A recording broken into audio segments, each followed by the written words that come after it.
Hello members of the 33rd Cavalry Legion and otherwise other people looking for guidance to make missions. I am Fritz and I am putting together this video to serve as an outline for any prospective mission builders in the 33rd Cavalry Legion unit for ArmA3 to express their creative side in putting together missions.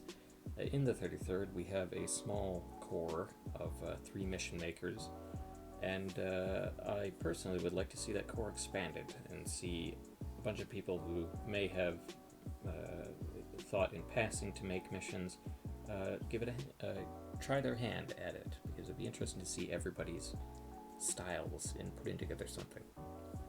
So I have Tanoa open here, and I've put together the file under mission guide.tanoa. And the most important first step before even putting a unit down is getting the file sorted. So if you're a prospective mission builder, you will have these files available to you in the 33rd Legion Dropbox. You'll have to get that sorted with a War Master or someone else, so you get access to that, and you'll have access to 33rd Legion shared files if you go into Standard Mission External Files, Modern Standard Repo. If you're making a standard repo mission or Halo or World War II, whatnot, there are separate things for that. You can copy all of the files in there and paste them all into your missions file, which should be under ArmA3 other profile, or ArmA3 profiles or other profiles, your profile, and missions. So mine would be under mission guide.tanoa. You'd go into there, copy, paste all the files you copied into there, and then go into the description file. Within the description file, you can edit the author name, the mission briefing name, and the mission name when you load the mission, and a little description and a picture for the mission as well when it is loading. There's no need to touch anything else in that file, and once you're done with that, there's no need to really touch anything else in the mission file. So once you have that sorted out, we can move on to the next step of our mission making, which is a forward operating base, or a FOB. So, right outside of the town of Umere, I am going to put together a tiny little FOB in front of this boutique, or perhaps, yeah, that looks like there is enough space there. In our mod set, there are with our file set, there are 3 important parts to putting together a FOB. There is an invisible portion of it, which if I put down a road invisible, this will act as like the FOB's area. Put that down there so people will be able to spawn sort of in this area, and you'll have to name this car. So that with the files that you copy and pasted, this will make it so that this is a suitable area for people to respawn. Then I'm going to press M and go to the map and go to markers, system, empty. I'm going to put an empty marker on top of our car or invisible road and rename it from marker 0 to respawn. So this is actually going to be the system marker that will respond to respawn commands. And at the same time, we need another marker, which we usually use a blue for NATO medical marker to denote a forward operating base, which will rename from marker 1 to FOB, it's all capitalized, _marker, because this is case sensitive. And there we go. Might as well give it a name. So FOB test. And that is essentially a FOB. Very bare bones, because there is no ammo and such. So, usually, we like to have, just gonna find the NATO crates. So we like to have a few things. So you'll have to fill these in depending on the kits you use, but we like to have 2 ammunition crates, or variants of the NATO ammunition crates. We like to have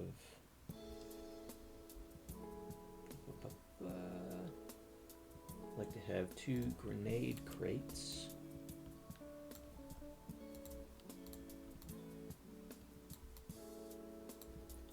A launcher crate.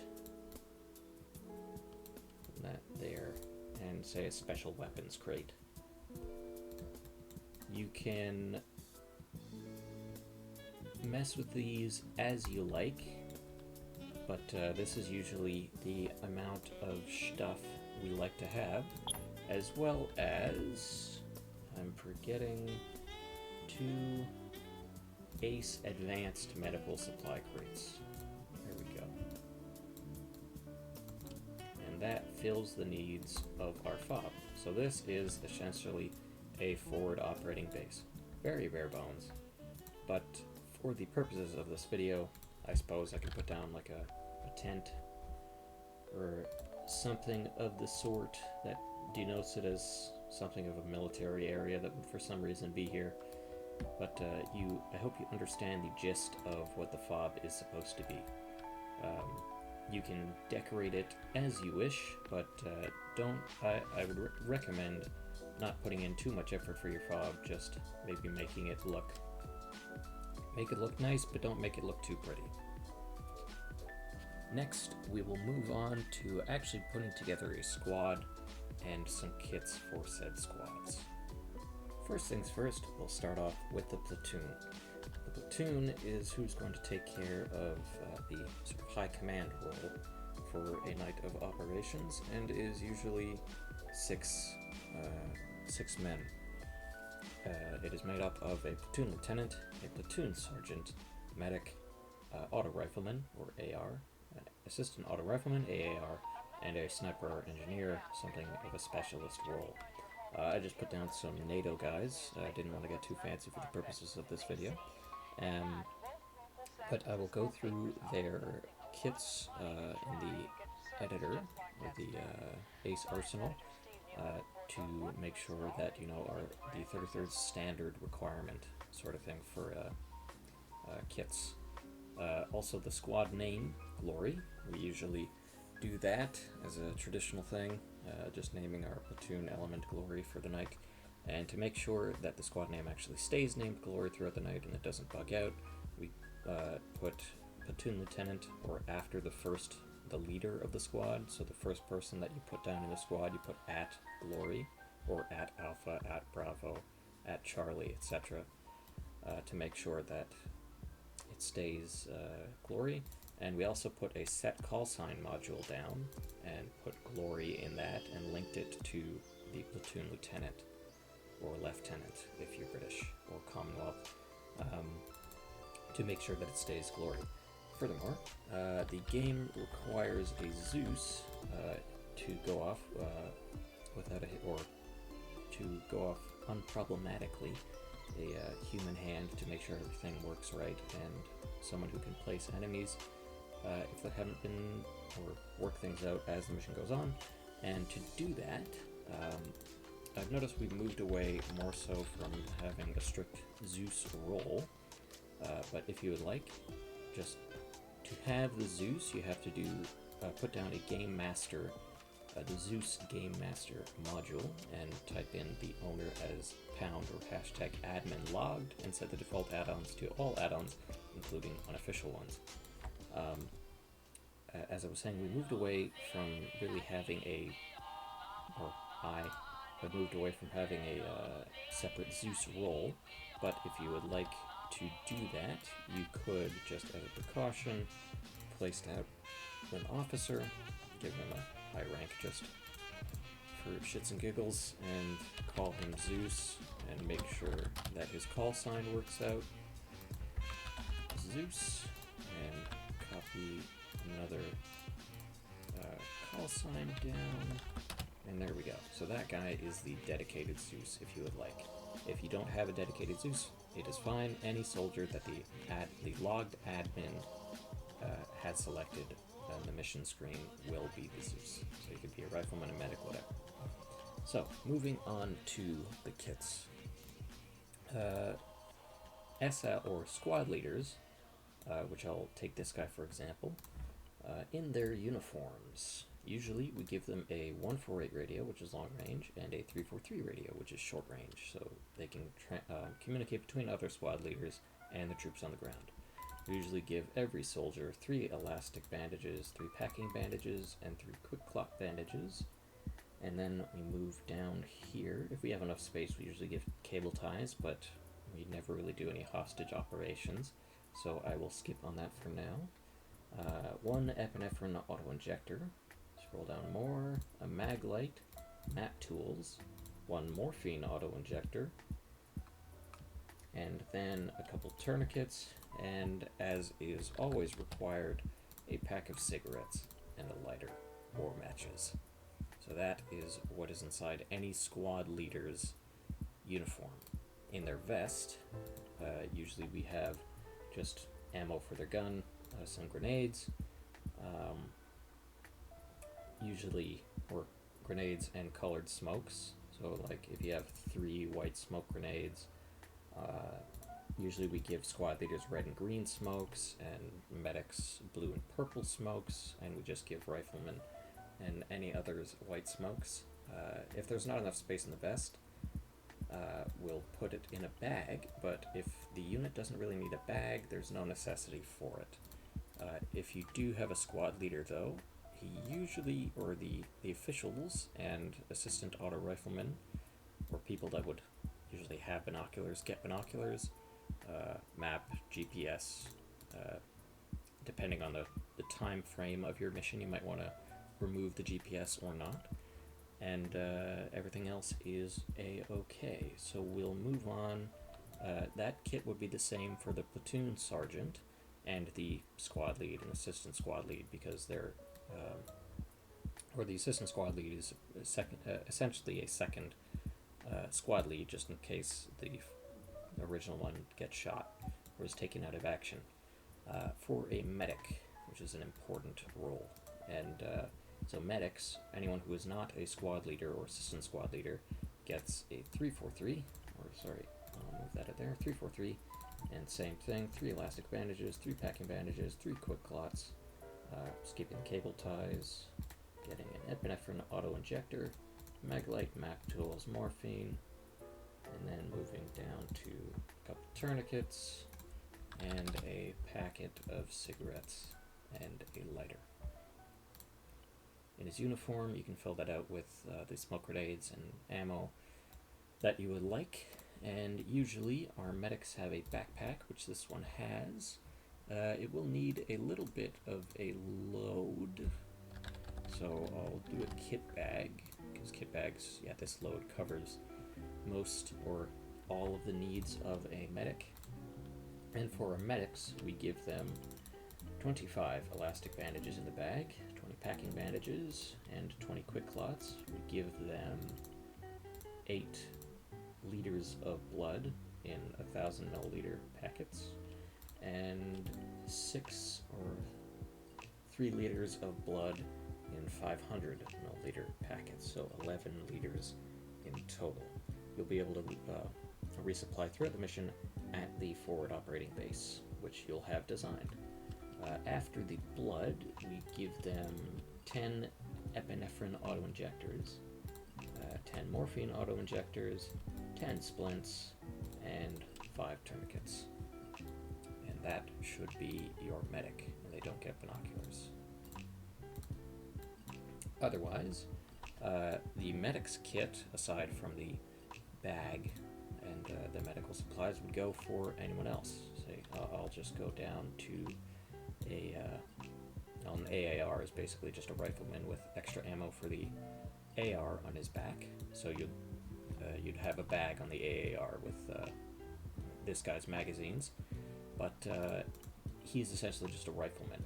So that would have the three of each bandage, the epi, the maglite map tools, the morphine, the 343 radio, and a couple tourniquets, cigs, and lighter, and just ammo for his kit. And he is an AAR, so he'd get the AR's ammo in his bag. So now that we have the platoon and their kits covered, and what's in the platoon, we'll move on to the squad, or the infantry squad. So we normally like to use the native phonetic alphabet. Personally, I like to spice it up. Sometimes do it in either the native language of a country I am doing a mission in, like if I'm doing it in Iraq or something, it would be in Arabic, or Greece, it would be like Apollo and Bacchus, and like anything that is alphabetical, A, B, C, D, E, and so forth. So starting with Alpha, we have a squad leader, an assistant squad leader, which is a replacement squad leader in case the first one dies, a medic, an auto rifleman, an assistant auto rifleman, a anti-tank rifleman, and a pair of regular infantry riflemen.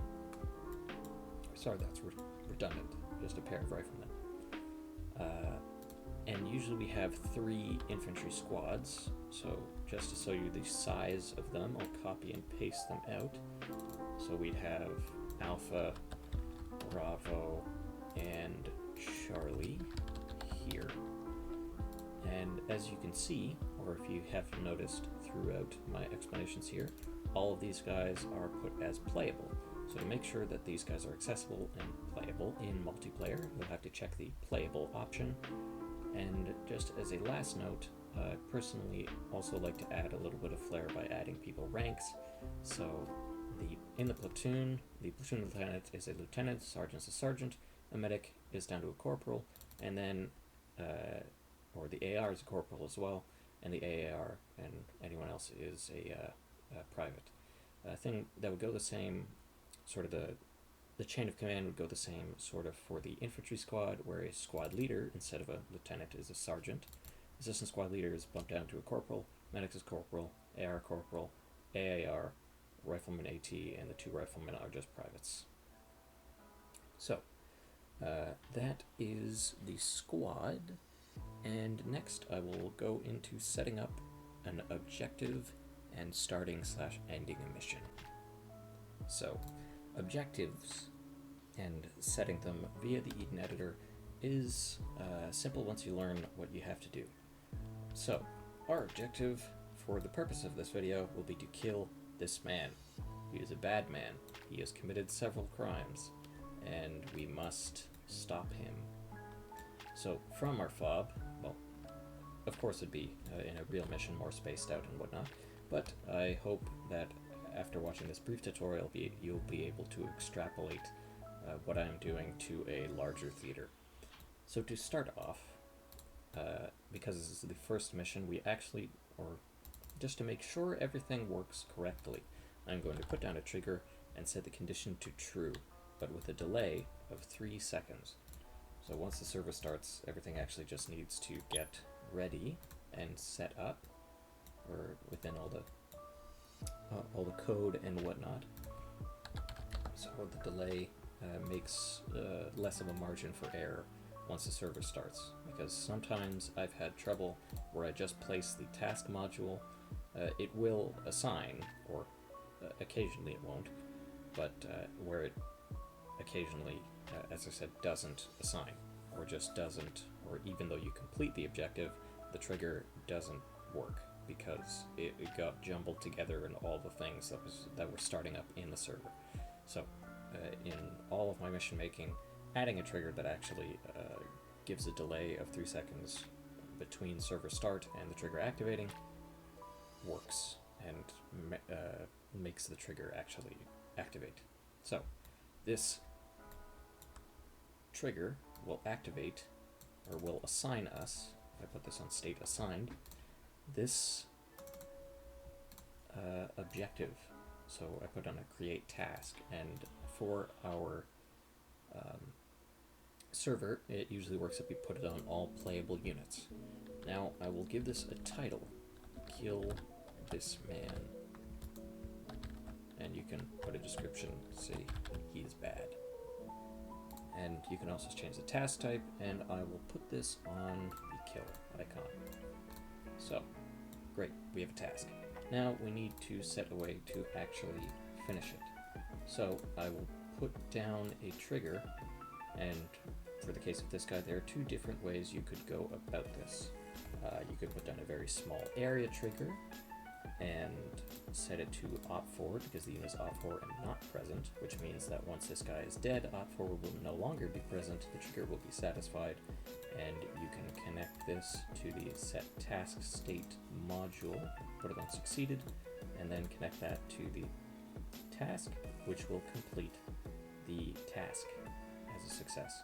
Or you can put down a trigger, right click on the person, or in our case, let's say is a high value target, click on your high value target, go under connect, set trigger owner, and click on the trigger, and then you can put for this individual owner only, not present, and which means once he's dead, he will no longer be present and the trigger will succeed. So once we finish that, I also want the mission to end. I am going to name this trigger man dead, say, and I'll put down another trigger, or because I just like to have a feel of how many, or of the flow of a mission, just to keep track. And I'll name this trigger mission success. Condition, I will put under trigger activated man dead, and you don't need to put a semicolon. For some reason, putting a semicolon down makes it weird, which goes against my my instincts, because I know putting down a semicolon is usually the way to end statements. But putting trigger activated man dead, the trigger, or once this trigger is activated, it'll succeed the mission, and it'll give a brief delay in between the success and the mission actually ending. And the module I want to connect is an end scenario, and I'll just connect that to there and put it on mission completed. So you can put it on like mission failed, and the sound, the custom status, will or I don't know which one does the sound, but I think this one does the sound. If it's completed, it's a win. If it's failed, it makes the fail sound. So you could be funny and do mission completed and do the fail sound. Alright, so our mission is complete, and for the purposes of this video, I have also put this guy as a survivor, so he has no weapons, and I have made this guy unable to move. So I will now open this in not single player. Well, it'll work in single player regardless. No, actually, because I don't have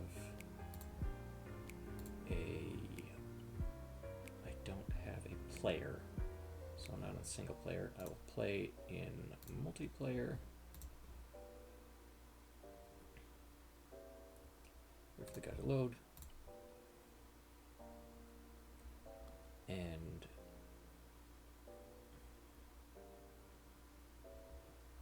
I've slotted in. I'm now in the mission screen, so, or the map screen.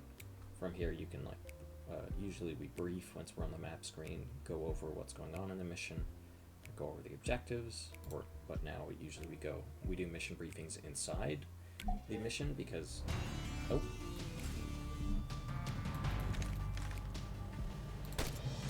Something is weird. Perhaps because he is a survivor, he doesn't count as, or no. It's because this isn't an area trigger, so it has to be an area trigger, I suppose. We'll do 10 by 10, a circle. I'll do a 5 by 5 by 5. So it's on the box, death box. Save that. My multiplayer. Slide in again. And I hope my theory is correct, because if it is not, I'm going to look like an idiot. Continue. There we go. Okay. So now we have the assigned task, kill this man. You can go to your map. He is bad. You can even locate the task. You can turn that off if you want. if you don't want people seeing the actual like marker that I'm seeing now. And I can go up to this man and he looks really sad. Anyway, put him down. And 3 seconds after that, mission completed.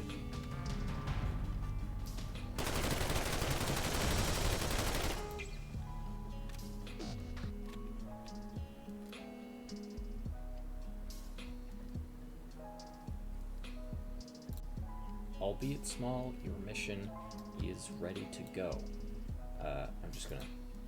You have a platoon element, you have 3 squads, which I'm just going to, as a reminder, sync call sign modules to these guys.